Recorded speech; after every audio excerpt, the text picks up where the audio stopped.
Our guest tomorrow will be Sarah Hendricks, the Director of Policy Program and Intergovernmental Affairs at UN Women, and she will be joined by Papa Sek, who is the Chief of Research and Data Section at UN Women.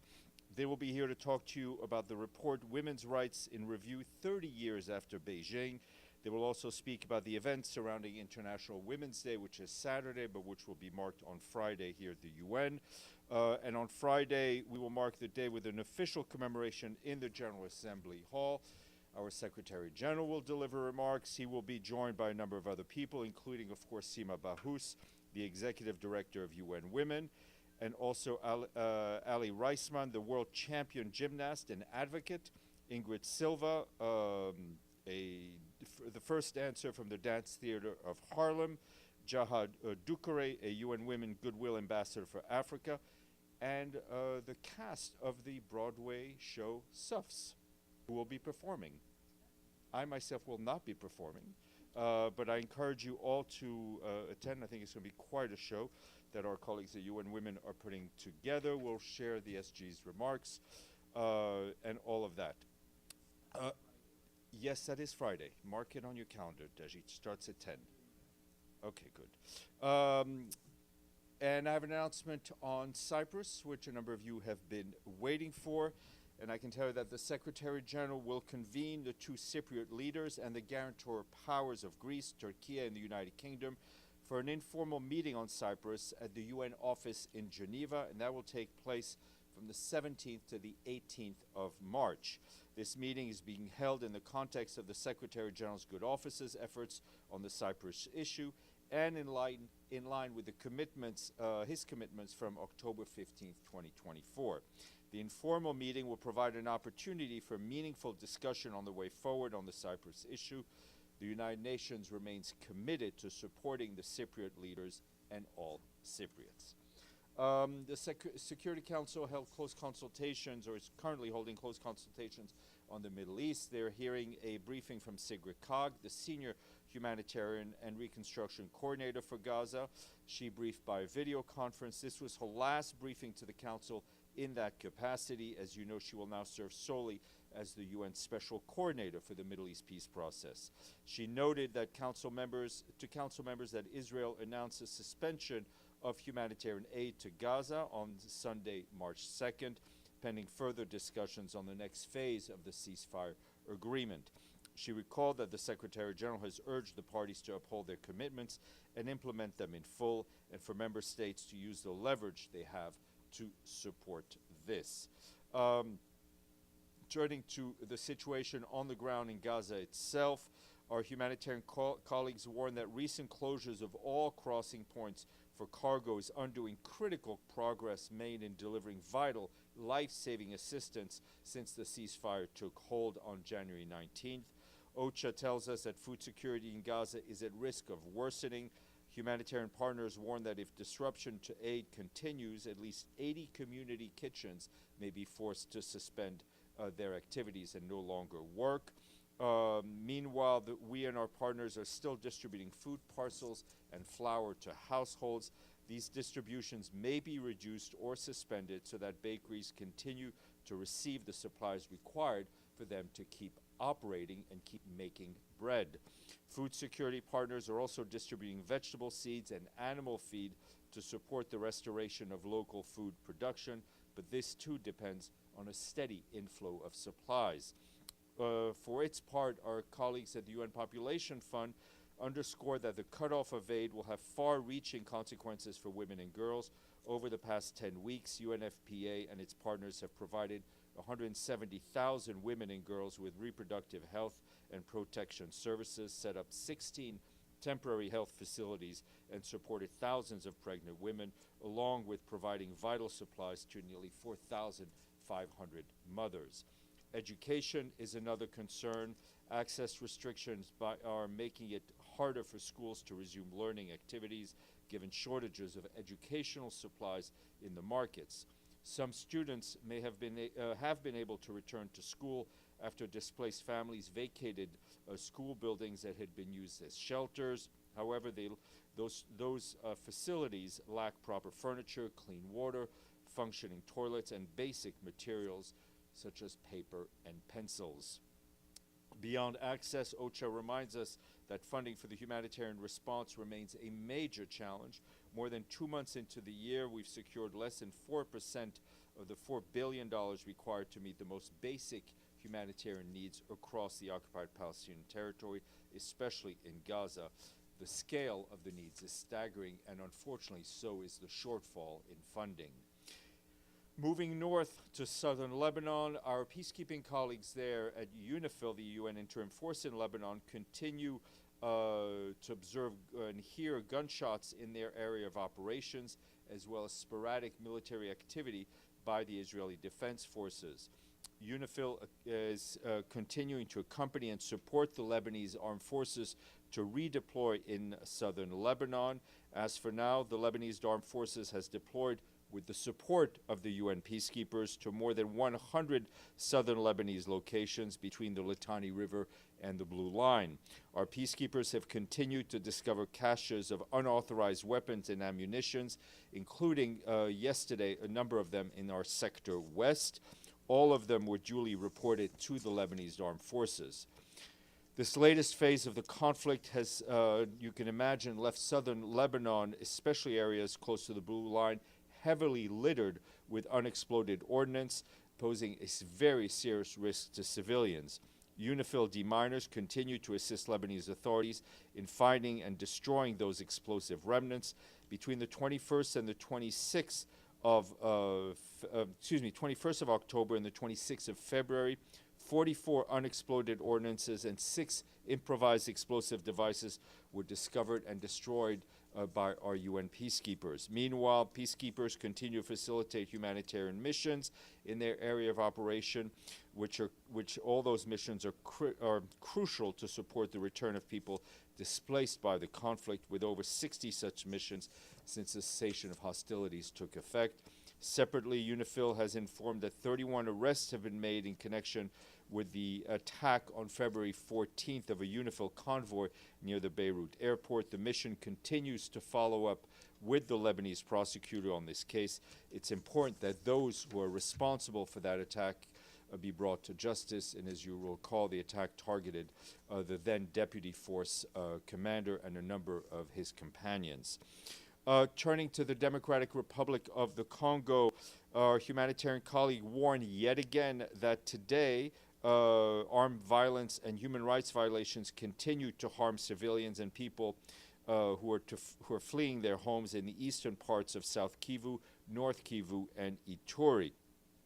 On Monday, our humanitarian partners in South Kivu reported that clashes between armed groups in Fizi territory, which is about 250 kilometers south of the provincial capital, Bukavu, those clashes killed 6 civilians and wounded more than a dozen others.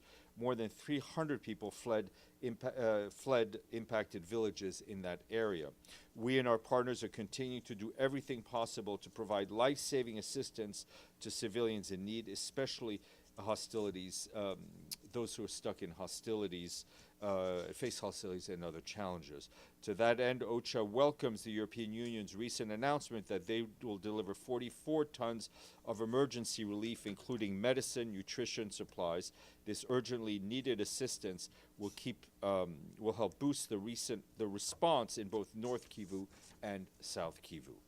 And in Chad, the International Organization for Migration and the International Humanitarian Partnership completed this week the expansion of a humanitarian hub located in Farshana, which is in eastern Chad, not far from the Adre crossing, which you know is a major crossing point for humanitarian assistance. IOM says this will enable as many as 220,000 more people impacted by the crisis in Sudan to receive help. The expanded operation and accommodation capacity of the hub will strengthen cross-border interagency humanitarian operations for Sudan. IOM said the expansion comes at a critical time as the humanitarian crisis continues to worsen, with the urgent need for food, shelter, healthcare, and protection at an all-time high. And nearby in the Central African Republic, the peacekeeping mission there and our human rights colleagues issued today a report which documents violations taking place in the country. The report says that in 2 waves of attacks in October last year and January of this year, armed group, including one affiliated with the country's armed forces, committed grave human rights violations, mainly against Muslim communities, Sudanese refugees, and other asylum seekers. These attacks took place in the southeastern part of the country. At least 24 people were killed, some of them victims of summary execution, according to the report. Among other documented violations and abuses are of cases of conflict-related sexual violence against women and girls, including gang rape, forced labor, torture, and other forms of cruel, inhumane, and degrading treatment, as well as the looting of homes and commercial stores. In a statement today, the High Commissioner for Human Rights, Volker Turk, called for accountability to ensure such violations don't happen again. And for her part, the head of the peacekeeping mission said that failure to adequately respond to these crimes would undermine the hard-earned security gains and further erode social cohesion in areas where efforts have been made with communities to diffuse tension and promote peaceful coexistence. And sorry, I'm repeating myself here, as always. Today is the International Day for Disarmament and Non-Proliferation Awareness. In his message, the Secretary General stressed that humanity's future depends on investing in a machinery of peace and not the machinery of war. Yet he warned the global tensions are increasing, the nuclear threat is rising, guardrails are eroding. The Secretary General urged leaders to strengthen the systems and tools that prevent the proliferation, prevent the testing, and prevent, of course, the use of deadly weapons, and live up to their disarmament obligations. They also called for concerted efforts in meeting the disarmament commitments contained in the recently adopted Pact for the Future. Deji, then Edie. Yeah, first, sorry, it works? Yep, Okay. I hear you, Okay, I cool. see you. Right. Okay, so first question would be yesterday's question, but there's audio problem. So we know that U.S. started the tariffs with Canada and Mexico. What's the position from the United Nations on this issue of tariffs and trade restrictions? You mean on tariffs? Well, I mean, Yeah. do you want me to repeat what I said yesterday? Yes, because yesterday there's problem of the audio. So it didn't exist. Excellent. No, I mean, obviously on the tariffs, we're concerned about the impact of growing trade restrictive measures can have on the global economy, especially on developing country and the most vulnerable population. As you know from data released from various sources, the global economy is already in a low growth context. There's report that U.S. might withdraw from the Just Energy Transition Partnership. It's another step back from the commitment to climate crisis, climate change. Does the Secretary General aware of this, and do you have any comment? There are a lot of reports about a lot of things. Our position on the need to fight the growing impact of climate change, on the need to ensure that we stay within the 1.5 degrees Celsius, and the need for not only member states, but the private sector and civil society to all to work together remains unchanged. Ms. Lederer. Thank you, Steph. 2 questions regarding Sigrid Kaag. Was the UN involved in any way in the Arab proposal for reconstruction of Gaza? And whether it was or wasn't, what is the UN's reaction to the proposal? Our reaction, I think, is made very clear by the Secretary General that we support this proposal, and we've been kept aware and briefed on its development. Did Ms. Kaag talk about some of these details to the Security Council today? Ms. Kaag's briefing was really focused on her reporting back to the Security Council on on her work as a senior humanitarian coordinator, saying this was going to be the last briefing for her in this official capacity. But the work that had been assigned to her through the Security Council on that will be folded in to her current position. And is her current job as the Middle East envoy, is it still ad interim? That is correct. Ibtisam. Thank you. Follow up on Edith's question. So, why is Ms.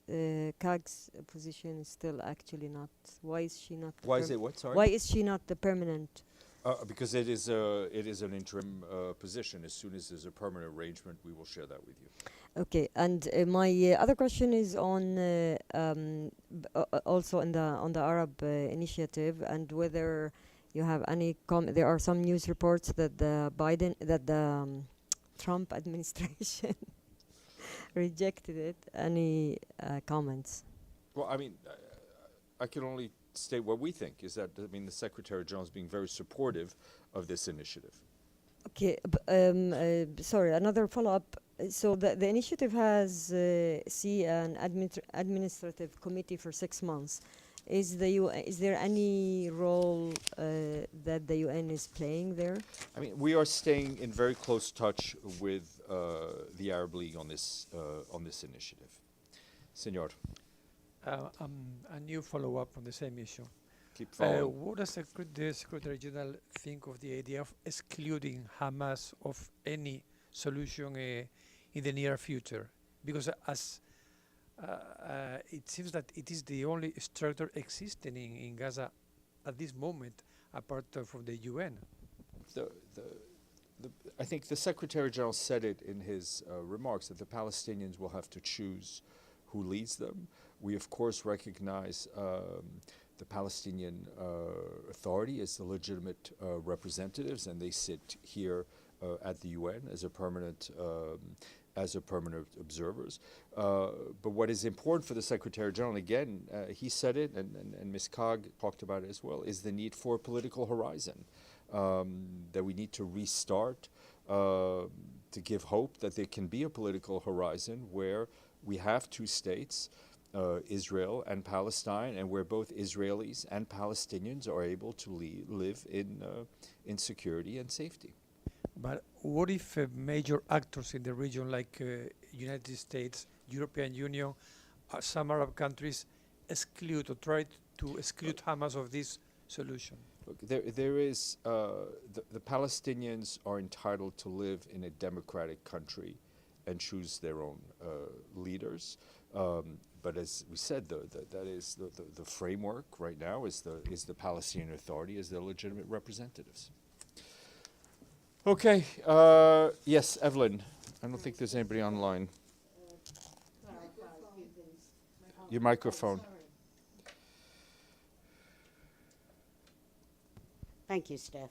On education, schooling, where are the schools that Where? you mentioned, and who's running them? In Gaza, well, UNRWA is starting to resume some of its educational programs. Right. And in Sudan, is there anything new on Darfur? Nothing more than what I've shared with you. I will Today? leave you because sorry, did you? Did you say anything on Darfur No. today? Okay. The Security Council, the European Union Security Council members, I think, are briefing you at the stakeout, so they are awaiting your presence. Thank you. Yes. Merrily